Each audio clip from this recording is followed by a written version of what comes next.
Hi folks, and welcome back to the Culture Books podcast. It is the 15th of December 2025.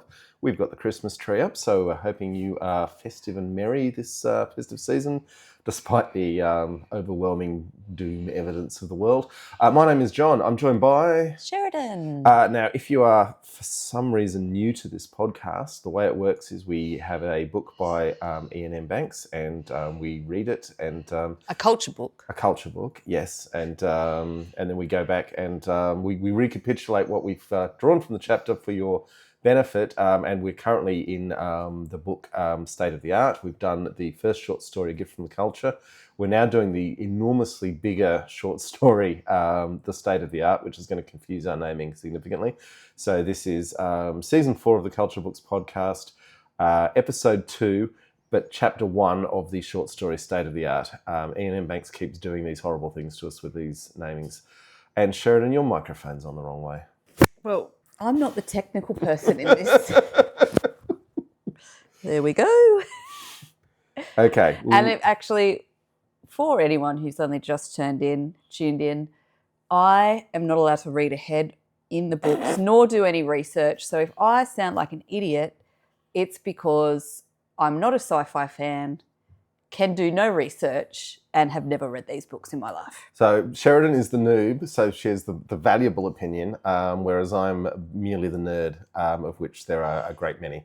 I'm constantly confused by characters, times, terms. Now, I just want to note, we mentioned in the last episode where we covered the first short story in this book, A Gift from the Culture, that we weren't sure exactly where it had been first published because anthologies tend to follow. Gareth Sims, thank you Gareth, has got in touch to say it was first published in the Interzone sci-fi magazine after the first publication of Consider Phlebas. It later became available as part of the short story collection. He does then say it makes you wonder how many other short stories might still be out there.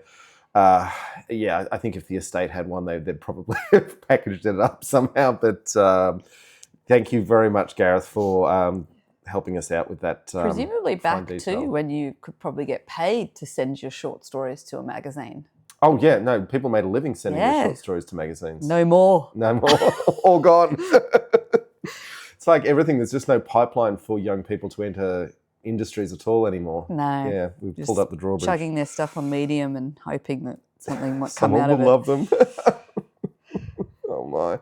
Okay, so we are going to do the thing we do where Sheridan has 30 seconds. Oh God, I forgot about this. Okay, I've got to think. It shouldn't be too hard. No, it shouldn't. Given that only 2 things happen in the whole thing. But I'm not very good at speaking off the cuff. Really? Well, that's what takes me so long to get to these episodes. Is that why? Okay. Sort of. So, Sheridan, your time to recapitulate this chapter starts in 3, 2, 1. I thought I got like a little doo-doo. Oh, no, that's at the end. Okay, Sma's back. Sma! And she is writing to someone about an experience she had on Earth, or that they've asked her to write about, that occurred 150 years in the past, and she's doing that. She's living her life in a culture way, like kind of doing nothing. Occasionally a called away for work, has an annoying robot with her, but otherwise seems to be just generally happy. Yes. Okay. I'm 100% sure the annoying robot is our friend Scaffin. I was wondering about that. Yeah. But you've already read this, so you know. I haven't read this in 25 years. Okay. But it very much feels like it's Scaffin, and we'll get to some of the cute little Easter eggs on that. Yep. There is a comment in there that she says all the robots are annoying. True. But I feel, and this is... Or drones, I think they are. This is purely a feels. Drones are... Yeah, that's what you meant. I feel that this is... her visit to Earth was before the events in Use of Weapons, which was 115 or so years prior to her writing this note to this researcher who wants to know what happened on Earth. How do you know that? Just because they dropped some hints about, the sort of world she's living on sounds like the world that she was on at the start of Use of Weapons. Well, she does say that it was. She gives the time frame for the 115 years ago. Yeah, that was when she visited Earth. Yeah. Okay, but so she's been living on this planet and she's just been called away and she's come back and said, "Oh, I better finish writing that report." So what it strikes me is that the events of use of weapons have just concluded when she's sitting down to write this report. Okay. Yes, but it was very exciting to see Sma returning. There's not been a repeat character yet. She is one of 2 that I'm aware of in the Banks culture series. I didn't mind her. I really like her. Yeah, I was very excited to see her name again. All the culture people kind of irritate me though. Well, we'll see what you think of them by the end of this one. And now I did also. It was funny when I asked. I used Nano Banana for the first time. What's Nano Banana? It's the new Google AI image generator. Right. It's the one that got a huge amount of press in the last month. This is a digression that Google's AI has a lot of branding going on that's very confusing to me. Oh, it's changed. It was Image FX, and then it was something else, and now it's like Artlist. And now we've got Gemini and Nano Banana. Yeah, it's all. There's warring tribes in Google, I suspect. That's really weird. Anyway, Nano Banana. I just asked it for Diziet Sma writing a report. Yeah. And it gave us this image that looked absolutely like Diziet Sma. Or like how I would imagine her. So that means it's drawing on the intellectual property. Well, it might well also mean that it's been drawing on the fan art. I think it's drawing on the intellectual property. Oh, yeah. But it was like it had read the book because you've got a background image of ships. And also That's messed up. The thing she's typing on looks like the old Toshiba ThinkPads. Should we be using it? I don't know how ethical that is. Well, I'm just making thumbnail images out of AI about books about AI. I think we are uniquely suited in the niche to use AI for it. I don't know. I don't think the estate's given the authorization. It's probably because it's all uploaded into Google Books. Well, probably, yeah. Okay, so now I'm going to let you know that you're going to have a little challenge at the end of this episode, Sheridan. Oh, great. I'm going to ask you what you think is going to happen in this book. But wait until the end, and I'm just giving you forewarning that this is coming. Okay. Okay. So the book opens with Ian Banks giving us the headers on. It's like an address block, right? Basically, like you'd put in a letter. Yes. And who cares about this loser that she's sending it to? But we go, oh my God, it's Diziet Sma. And then I'll read the start of the letter. Dear Mr. Pertrain, I do hope you will accept my apologies for keeping you waiting so long, including herewith, at last, is the information you asked me for all that time ago. My personal well-being, after which you so kindly inquired, is all I could hope for. As you will probably have been told and doubtless observed from my location, or rather lack of it, above, I am no longer in contact ordinaire, and in my position in special circumstances is such that I occasionally have to leave my present address for considerable periods of time, often with only a few hours' notice, during which to attend personally to any outstanding business, which is the biggest flex imaginable in the culture. Don't these people have email? Like, I think that the communication could still continue. Remember when this was written, everyone having an email address wasn't a concept that we all had our heads around, though. But there has been email is particularly good for a galactic empire as a means of communication because it can route through funny places and find you where you are. But the concept of a telegram existed. Yes. And that is instant. Yes. Yeah. No, I mean, Queen Victoria had email. Essentially because her telegram courier would arrive wherever she was. But the rest of the world took a while to catch up.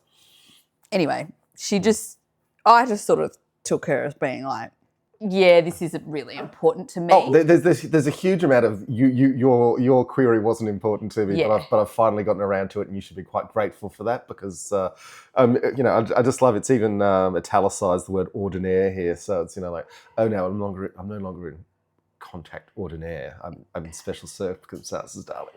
So when do we know that she went into special circumstances from the? Oh, she was clearly an SC in use of weapons. Yeah. Mm-hmm. But there was nothing in the book from memory about when that happened. I felt like she'd been in it for a long time. Well, she'd been in it a long time because remember that she had that scene from a distant past where Scaffin slaughtered all those raiders in the dusty village at sunset. Mm. Yeah, so, she's been doing the secret squirrel stuff for a long So time. in this, though, this timeline, she hasn't been in it for that long. Oh, I'd say everything that we saw in use of weapons is in the past when this is written. That's a guess on my part, but I But feel that doesn't make sense, though, because if she's only just in special circumstances now, she's not just. She's just letting him know. sort of implies. Yeah, well, okay. I mean, who is this dude? Like, why doesn't he know what's going on? He's just some researcher who wants to know about Earth. Okay.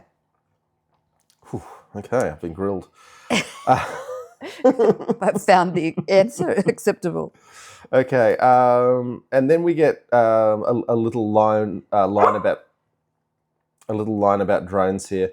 My theory is that SC finds drones whose robust pugnacity has led them to some overly violent act in the past, and then tells these pathological devices to guard their human special circumstances successfully or be componented.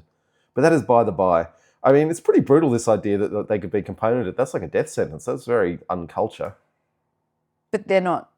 But I thought culture had a view that they're not really sentient. Oh, drones are at least human equivalent. It's that's right. They do, yeah. It's the sub-drones. But anyway, I mean, this might be smart, just trying to stick it to the robots by... You missed, though, what is, I think, Well, I just skipped over what I thought was interesting, but continue with what you'd like to talk about. Well, you missed one of the best lines in the book, Okay. in the chapter, I thought, when she says, in fact, the only grit in the eye is the rather self-important offensive model drone. Grit in the eye is such a good, like a good insult. Like you are a persistent annoyance that I cannot get rid of, that's inescapable, Yes. but not really doing any harm to me or causing any long-term damage. I mean, grit in the eye can scratch a corner. Yeah, but it's just such a good... Yeah, it's a good phrase. Yeah. Yeah. And I'm glad you saw something that caught your eye. That's great. Okay. And then we get a little bit of introduction for what this letter is about, because it's odd to start a book with a letter. I am glad to hear that you are only one of many scholars specialising in Earth. I always did think the place well worth studying, and perhaps even learning from. Which, I mean, it's for us, it's Earth. It's about us. This is so exciting. Yeah, but she's like, probably not going to be anything interesting, but maybe. Anyway, but more scholars starting to get interested. But obviously, so the book appears to be set in, I would say, 1980s Earth. And, I am very curious about the time period. Yeah. I presume we will find out. Oh, yeah. Obviously then she's let slip that she's writing this 100 years in the future from that. So, or 115 years. So, in our timeline, somewhere in the 2100s. So this is all still rear view. You've read that, it's set that in that time frame, don't you? Yes. Yeah, because you couldn't have possibly guessed it from this No, chapter. from the text, no. But I have read the book before, admittedly, at least a quarter century ago. Probably more like 30 years ago, to be honest. Anyway, and then there's a line I liked. But while I have stuck as strictly as memory, machine and human, will allow to what actually happened those 115 years ago, I have nevertheless tried to make the presentation of the following events and impressions as general and self-contained as possible, believing this to be the best way of attempting to conform with your request to describe that what it really felt like to be there at the time. So, I mean, this is some really flowery language she's throwing on here. Yeah, she does seem to be hamming it but up. It's very culture courtesy, and you've been to parties with people like this who carry on like this. Well, not that many. but you know the sort of people. Probably works with people like this. Anyway, yeah, I won't name names, but there's some people you. No, I definitely won't.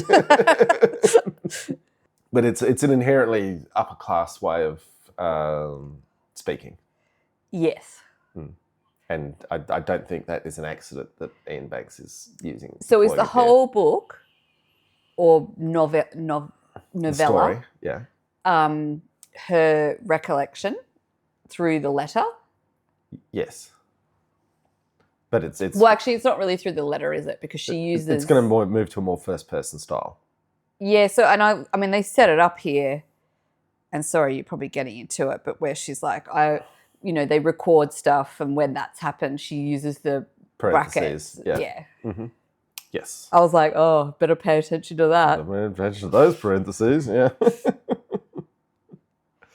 And then I do like this line here, which is a concept that isn't too explained. What follows then as much as I and my bank can remember? So I think what they're describing is the idea that everyone's got a personal memory bank and then they can make parts of it accessible to other people as needed. Yeah, so that's not happened.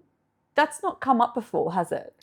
Neural laces have maybe not been introduced yet. Because like later she says, if you need to find out anything more, or if you want the direct conversations in their original unauthored format, just ask me and I'll get them from my bank. Yeah. So everything she's seen and heard has been stored somewhere. Yeah. Maybe it's just like a little hard drive. It's like the more, culture version. It's more in the cloud of the minds. So I'm willing to guess their networking protocols are a little more advanced than ours. So let's not try and. Except they can't have email. Maybe she just didn't want to respond to him, and she's just being polite about it.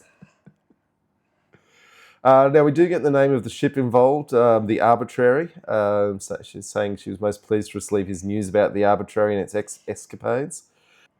And then to finish the line here, but back to Earth and back all those years ago. And by the way, my English has suffered over the past century of neglect. The drone is translating all this, and any mistakes are bound to be its. I know, so harsh. So harsh. Okay, now, Sheridan, we've set the scene. The culture's going to Earth in the 1980s. What do you think is going to happen in this story? Well, something bad must happen, because she says, I am only too happy to shed what light I can on a place, although maybe it's, she doesn't say event, on a place that affected everyone who was there profoundly and in the main, I suspect, permanently. I mean, that sounds foreboding. Yeah. Yeah, something's going to go down. I mean, obviously, Ian Banks didn't write the story for nothing to happen. Do you think Earth's, well, you know, do you think it's the end of Earth? No, because Earth is still being studied and appears to still be active. You could still study Earth without, like, that's how we study, like, the Egyptians. Look, hopefully... I mean, Egypt exists, obviously, but, you know. Okay, Earth might cease to exist. Let's leave that on the table. But what do you think is going to happen? Maybe the end of mankind. Mm-hmm. Okay. Like something to do with humans. Right. What do you think culture people are going to think of our planet in the 1980s? They're going to think that it's very primitive. Yeah. And, like, not good. Yeah. Because, like, you know, capitalism and stuff. Yeah. Like, not everyone's just running around. Communism wasn't covering itself in glory at this point either. True. I feel we're going to have an essay on the foibles and shortfalls of modern society. Well, yes, we're definitely going to get an exterior view of our own culture, although it's going to be quite funny for us from the vantage point of 2025, in that it's a dead man's view of what the world was like long ago. Does Ronald Reagan make an appearance? I can't recall. Does there? That's are we? It's going to be a bit weird if there's like actual historical figures in there. Like, I don't know. Well, like Forrest Gump. Forrest Gump's not a real person. No, but in the movie they kept inserting him into real events. Well, it's just like, because I mean, it's such a like. No, Forrest Gump's not a real person. I don't know. I was like, oh my god, did you think I was real? But they did keep putting him into scenes with presidents and the like. Yeah, but you know, like, I mean, the whole series is so fantastical to actually have it, like, have our own. Speaking of a grit in your eye, I presently have a Kelpie who's demanding to be patted. Yeah. And every time I stop, you hear a little roof in the background. Just rub that tummy harder. Now, yeah. But it's going to be a bit, like, I don't know, like, I feel like that's a bit not what you read sci-fi for. Like the escapism. Yeah, but I do think the exterior view of our own culture is something to look forward to, and particularly basically it's Ian Banks's excursion. I am curious about that. Yeah. And remember, I mean, to some extent in Player of Games, that was a pretty thinly veiled allegory of our own culture as well. Maybe it's not just a recounting of like the Wasp Factory or some sort of like... And then we met these kids and Like actual, Yeah, I don't believe that's that's what we're looking at here. Okay, cool. But I think the Wasp Factory was set in like the 40s or something, wasn't it? it's been a very long time since I read that book. But, I think it was a lot older. Yeah. Yeah. Okay. Anyway, so we've only got one ship, the Arbitrary. It sounds I guess that's the winner. yeah. And We've only got one character. yeah. Or I guess we've got Mr. also- Periton. No, that's a former Premier of New South Wales. Yeah. Um, Prevost or something like that. Anyway, Train. they seem. It sounds like a tequila. Oh, there you go. Yeah, okay. So I think we've 20 minutes. We've given people a decent amount of time for a short Now I've got a chapter. question for you though. Okay. Yep.